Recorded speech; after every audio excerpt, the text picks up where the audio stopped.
Hello hi, எப்படி இருக்கீங்க? இன்றைக்கி பலாக்காய் சிப்ஸ் போடலாம் வாங்க. நம்ம ஒரு பலாக்காயை வெட்டி எடுத்துக்கிட்டுங்க.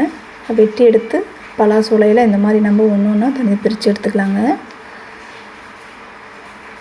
இதெல்லாம் பிரித்து எடுத்துக்கிட்டோங்க. இனி அது மேலே இருக்கிற மடலெல்லாம் ஒன்றுன்னா நம்மளாம் பிரித்து எடுத்துக்கலாம். மடலெல்லாம் பிரித்து எடுத்துக்கிட்டேன்.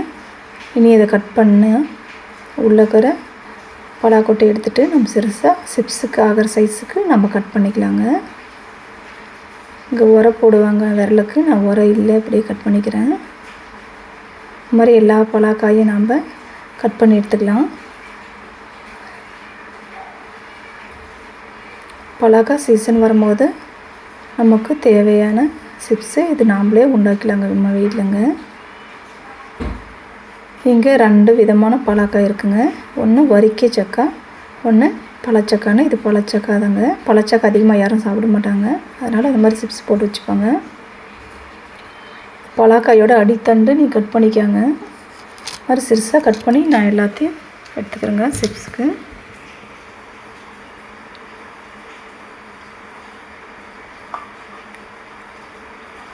எல்லாம் கட் பண்ணி எடுத்துக்கிட்டுங்க. நேராக நாங்கள் தேங்காய் எண்ணெய் தாங்க நான் ஊற்றி பொறிக்க போகிறேன். அதில்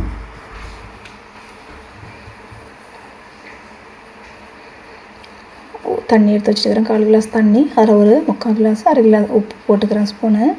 இந்த ஏகரும் உப்பு போட்டுக்காங்க. நம்ம தேவைக்கிறவங்களும் கொஞ்சம் கொஞ்சமாக தண்ணி ஊற்றுறது தான் இதுங்க.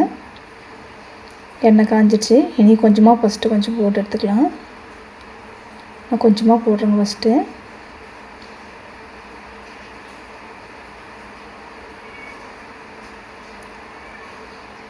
இது அதிகமாக இங்கே பலாக்காய் இருக்கிறதுனால, இங்கே பலாக்காய் ஃபேமஸ்ஸு கேரளா தாங்க.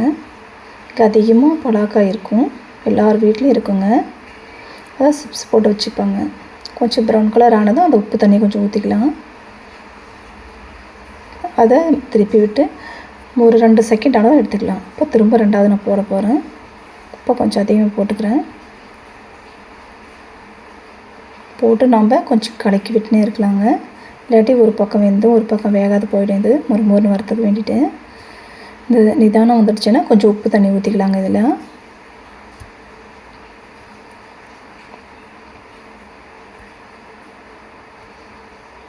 உப்பு தண்ணி தேவைக்கிறதுல ஊற்றிக்காங்க. தண்ணி ஊற்றினா கொஞ்சம் வெடிக்கும், கொஞ்சம் தூரம் இருங்க. கோரி எடுத்துக்கலாம். சின்ன கை தாங்க, கொஞ்சம் வரத்துக்கு கொஞ்சம் சிரமம் தான். இது பெருசு எங்காட்டு இல்லை, அதனால் கொஞ்சம் கொஞ்சமாக வாரி எடுக்கிறதுக்குள்ளேயே நம்ம லாஸ்ட்டாக வாரது கொஞ்சம் கலர் மாறிடுது. கொஞ்சம் களைக்கொட்டை கொஞ்சம் நானும் எண்ணெயில் போட்டு எடுத்துக்கிறேங்க. இது கூட சாப்பிட்றதுக்கு ரொம்ப நல்லாயிருக்கும். களைக்கொட்டை கொஞ்சம், கருவேப்பிலை கொஞ்சம் பொரித்து எடுத்துக்கிட்டேங்க. அதில் அது கூட கொஞ்சமாக மிளகாத்தூள், உப்பு கொஞ்சம் மிக்ஸ் பண்ணிக்கலாம். கொஞ்சமாக உப்பு போட்டுக்க, நான் ஏற்கனவே போட்டதுனால நல்லா மிக்ஸ் பண்ணி எடுத்தால் சூப்பரான சிப்ஸ் ரெடிங்க, மொறுமொறுன்னு. உங்கள் வீட்லேயும் செஞ்சு பாருங்கள். பிடிச்சிருந்தால் லைக் பண்ணுங்கள், ஷேர் பண்ணுங்கள், சப்ஸ்கிரைப் பண்ணுங்கள்.